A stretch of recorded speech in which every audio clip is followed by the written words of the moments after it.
One of my favorite topics, how to get rich as a single mom. In this video, I'm going to talk about not only how I got rich, became a multimillionaire as a single mom, and you dads out there, single parenting, you can do it too.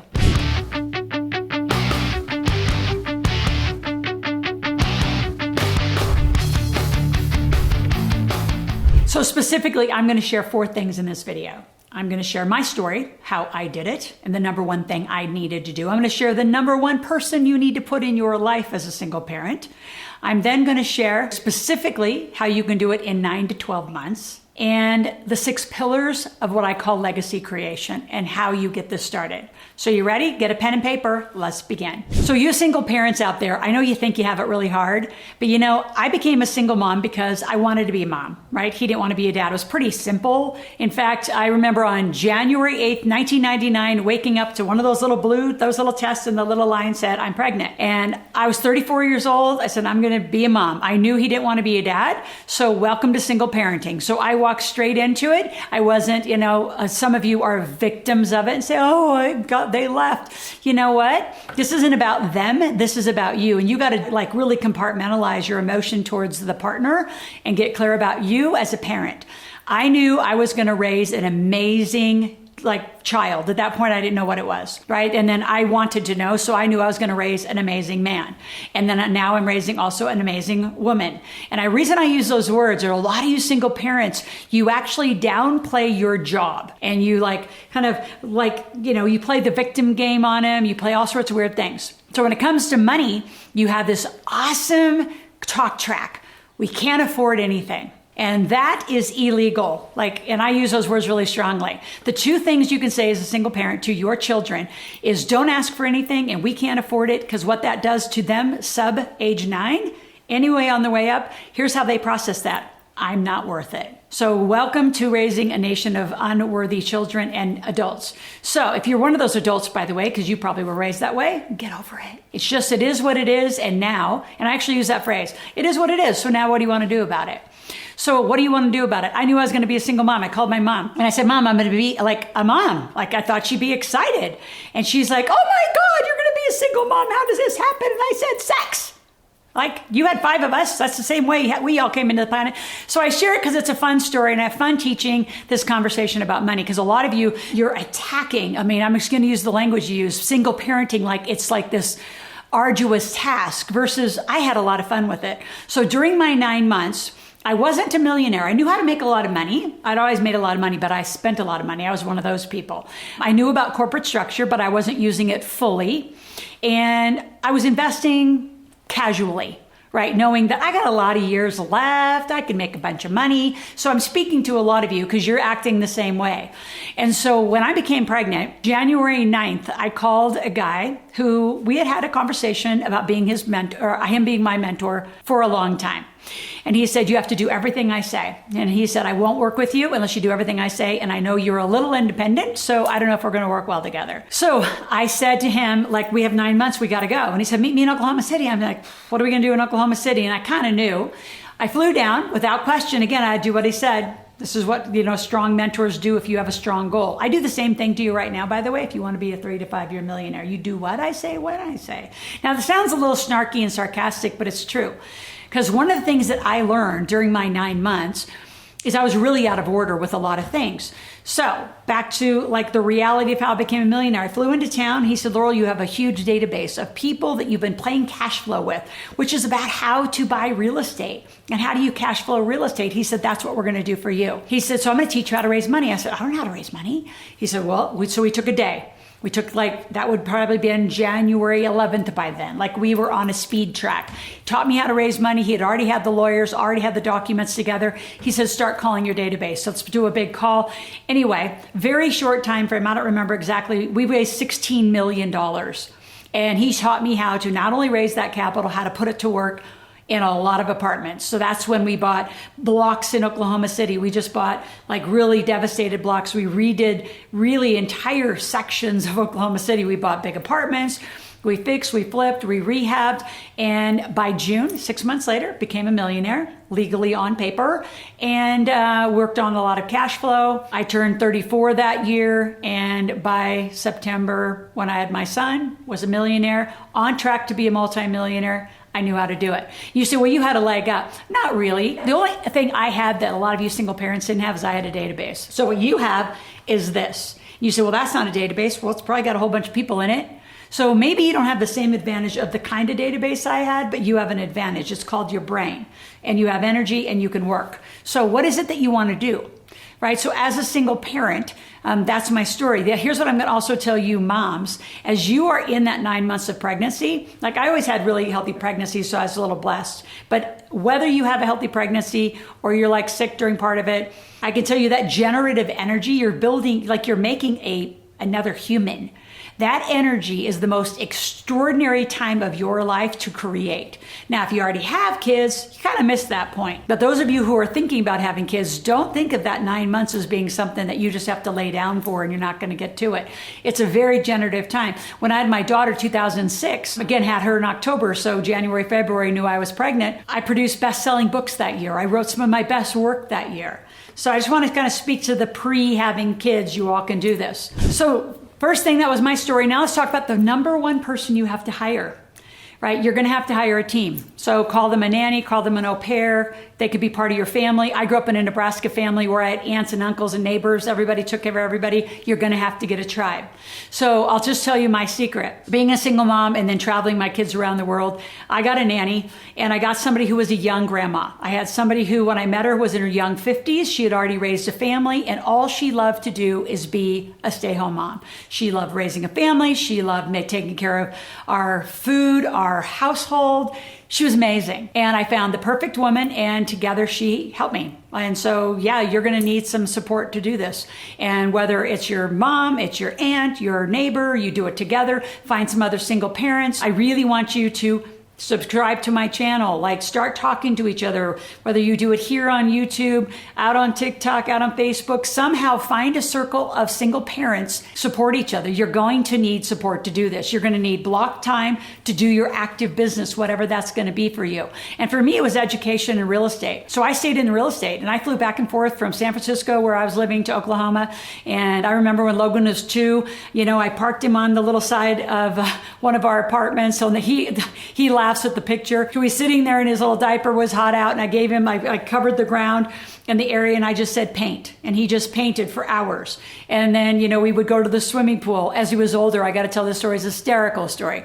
He was about 5 or 6 years old and he was in the swimming pool after we had had a huge day. We were staying in one of the apartments and some little kid from the apartment complex said, "So are you like new? You just moved in?" He's like, "I own the place." I tell you, some of those sound like really cocky comments and funny comments, but I can tell you, if you're going to go for it and become a millionaire, even 100,000-aire, and be a successful single parent, you've got to bring your kids along on this journey. Don't keep your business life separate than your personal life. It's a life you have together, and this is how you're raising them. My kids were in our offices. They had their own little corners with their own little desks, and they did their things. I did my things. And you just teach them to be an amazing entrepreneur. So I've raised extraordinary, say men and young lady right now, she's 14. And they know how to do business. They know how to make money. It's because they watched me make money. And I don't care how much money we have. I never will pay for all of their things. They have to learn to make money. My daughter wanted a GoPro the other day. And I said, yeah, of course she wants the most expensive one. I said, well, it's almost $400. I said, so where are you going to get your half of it? What do you want to do? And we came up with a list of things and we started generating ideas for her to do it. And our home help, right? Nanny, support, however you want to call it, dear friend now, they help. They have to be included in it. So when you're gone, the conversation can't end. So yes, everyone who works in our household and in our office has to read our books, has to be in our conversation. I never want anyone around my children to say, we can't afford it, don't ask for anything. Like any limiting language is eliminated. So the thing you can do and control is eliminate that language. You can also just start positive conversations. You can afford anything you want. You just have to do something to make money. Call it the 21st century lemonade stand. In fact, I'm going to give you a free gift at the end of our video. That's going to be phenomenal and you're going to need it, and it's an amazing guide. So specifically, I'm going to read to you 6 pillars that will create like the whole plan. Now, it's year by year by year, but let's talk about it. Number one, decide, do you want a legacy? Meaning not only raise like kids to be super successful, but do you want to pass on a legacy? I know growing up on a farm in Nebraska, I don't know what I'm going to get if my mom passes away. My dad's already passed.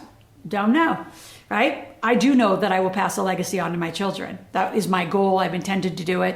In fact, I wanted to see how it was. I've created my kids to be millionaires on paper by the time they were 10. So when I'm not talking about just doing it, I'm talking going for it and doing it right. So do you want a legacy is kind of number one. If you do, here's what you're going to do. You're going to create an entity. You and the child will have a business. At 18, they can legally take it over. But in the beginning, you have to be the legal adult to do it. I've made a lot of teenage millionaires where the teenage idea is actually better than yours. So maybe you're the parent that's going to support them. And actually one of the fun stories I have to tell, like this was, I think she was about a 9-year-old girl when I met her. And I don't know if you all remember way back in the day, that bottle top, that's like those little soda caps where you pull them off.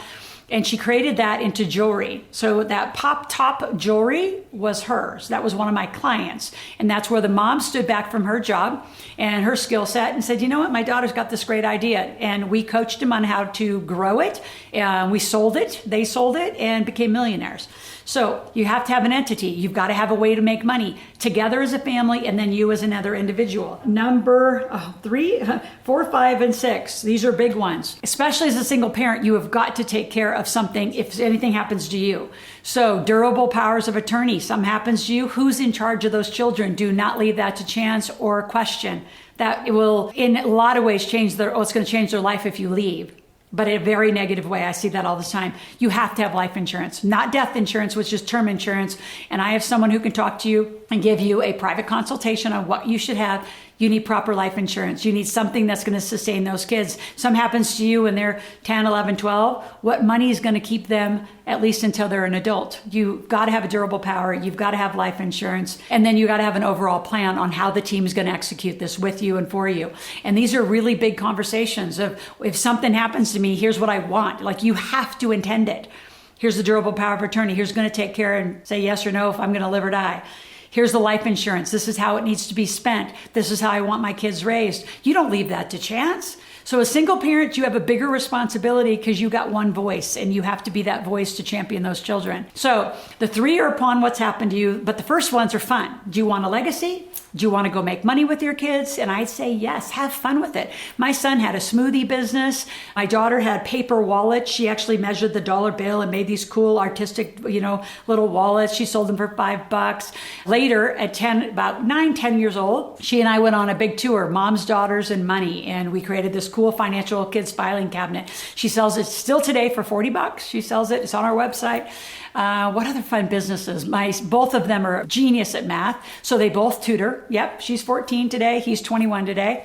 They both have tutoring companies with math. They help their other, they used to do it for free, and I taught them that too, they got to charge. My son was on the national ski team. He teaches ski lessons when he comes back from where he is. I teach a lot. Our charity is teenagers and young, like college age kids. So I do a lot of college athletes who are working to get to the league. So they're doing personal training businesses. They're helping their coaches with football camps. They have their own football camps. They do nutrition programs. They do speed training. They do agility and jumping. I mean, your kids are amazing. The difference is, are you setting them up to be a business owner? I know when I was 13, I mowed lawns. And I actually mowed cemeteries. Interesting little thing my dad got me into. And very quickly I learned I'd rather be at the swimming pool than mowing. So I thought, well, if I get all my other farm friends to work, I can go to the swimming pool, right? So I learned that early too. So you can get your kids doing that. There's a lot you can do with your kids. So engage, make it fun. Don't be those parents who are like, we're broke, we can't do anything, and I gotta have 3 jobs. I'm gonna say, get rid of 2 jobs, keep the main job, and start an entrepreneurial venture where you and your kids can rock it. So last and phenomenal story, this woman became a millionaire. She was a single mom of 5 kids. Her husband had passed. She did have a little bit of life insurance money, didn't know what to do with it. And again, did the typical thing, first job, second job, third, and then the kids had to kind of raise each other. And she was just a struggle when I met her. So when I met her, I said, well, your kids are older, and what do you really like to do? And believe it or not, she liked to clean houses. And she was meticulous about it. And some of her kids were in her teens. I said, let's start a house cleaning company. She's like, I don't want to clean houses forever. I just said I liked it. I said, wait for it. Your job is to get enough work right? Where your kids can help in the beginning, but then you're going to get too many jobs. You're going to go out and find more and more jobs, and now you're going to start hiring a crew. And eventually you won't have to ever clean a house. All you're going to do is get business and like do the scheduling of all the jobs. So she did that in less than a few months, where she had a bunch of other single parents working for her, just other parents, people working for her. And she went from just residential cleaning to commercial cleaning. That was their big difference, because she got not only apartment complexes, but she got office building jobs where she was cleaning the whole office at night, or crews would go in and do it, but became a millionaire through a cleaning company, which, by the way, Bob Proctor, a lot of you don't know, his first business before he became a millionaire, or his millionaire, was a commercial cleaning company. So cleaning companies, like things that need repetitive residual revenue, think like that. Phenomenal. But I love that story because she involved her kids. Her kids are still part of the business and they're loving it. And they're just such a close family. They invest together. They do a lot of work together. It's super fun to watch them. So you can do this. That's my point. You can totally do this. You got to shift your attitude from this victimization, especially if you got a divorce and it's messy and you got to share the kids. It is what it is. Do not let that affect your children. Have an amazing relationship around money with your kids. So here's what we're going to do. I actually started a website, super fun website, and I need you to go click on the link below. It's going to take you right to the website. And it's Rich Mom Single Mom. Rich Mom Single Mom is a brand new website.